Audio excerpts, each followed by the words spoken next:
Hello, in this video I will show you how to install Firefox browser on TCL 305i.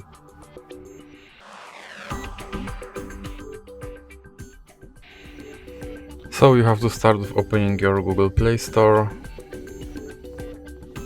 Now click on search bar and type in Firefox and click search and click install.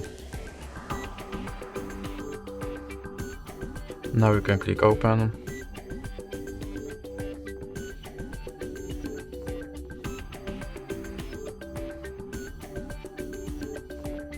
And here you can set Firefox as your default browser, or you can click not now.